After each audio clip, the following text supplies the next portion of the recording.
조드레박 신부의 영적 일기. 성령의 불을 받고. 어떤 신부님께서 고백하기를 사제로 살면서 늘 준비를 너무나 소홀히 했다 라는 것입니다. 어느 날 갑자기 하늘이 시커멓게 변하더니 천둥 번개를 동반한 소나기가 약 1시간 동안 쏟아졌답니다. 그래서 신부님 자신도 모르게 사제로서 잘 준비하며 살지 못한 것 같아서 너무나 무서워 무릎을 꿇고 소리쳤답니다.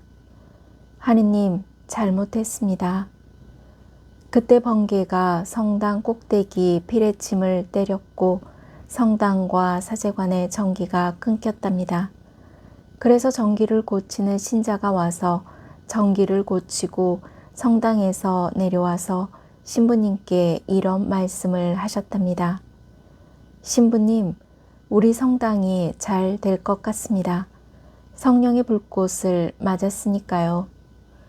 그 순간에 신부님은 자신이 벼락을 맞은 듯 했답니다.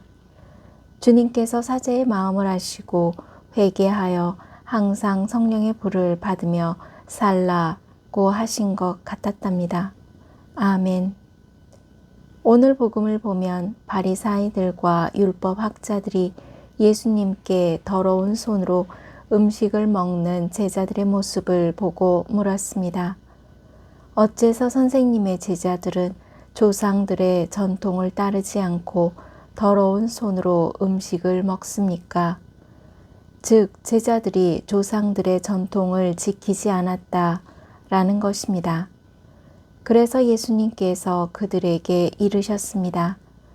중요한 것은 겉으로 보이는 사람의 전통이 아니라 우리의 마음 안에 영원히 지켜야 할 하느님의 계명을 철저하게 지키는 것이다. 즉, 겉으로는 전통을 지키는 척 하면서도 안 보이는 곳에서 온갖 나쁜 짓과 사악한 짓을 저지르고 있는 그들에게 경고하시는 것입니다.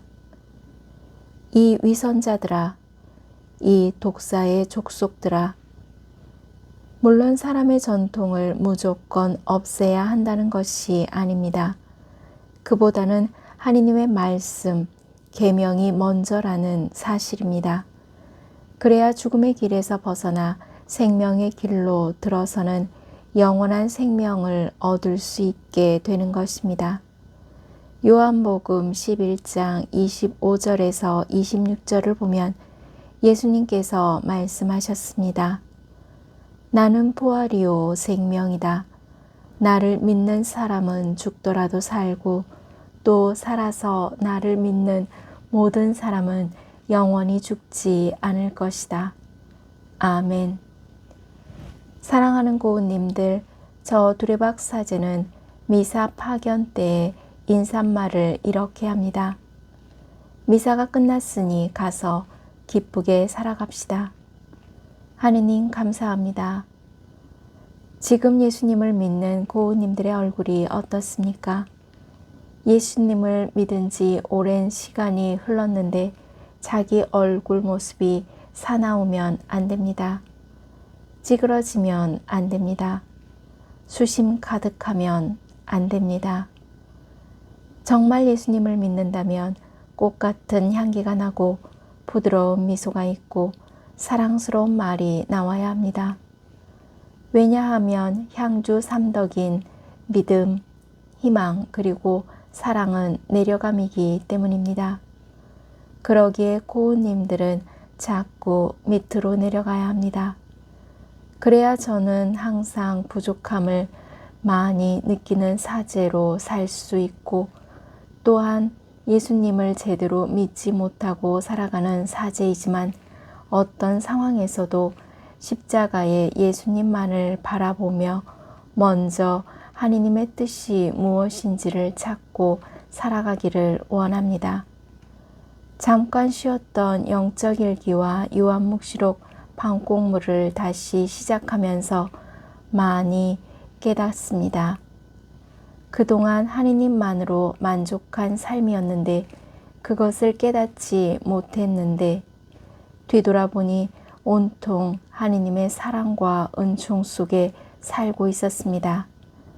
저는 하느님으로 만족합니다. 그러면 어제도 오늘도 내일도 그리고 언제나 좋은 날입니다. 사도 바오로가 히브리서 13장 8절에서 말씀합니다. 예수 그리스도는 어제도 오늘도 또 영원히 같은 분이십니다. 그러므로 고운님들이 세상을 살다가 하느님 곁으로 갈 때 하느님으로 만족했습니다 라는 고백으로 영원한 생명의 길에 들어설 수 있기를 바랍니다. 고운님들이 하느님께 받은 가장 좋은 것은 생명입니다. 아멘.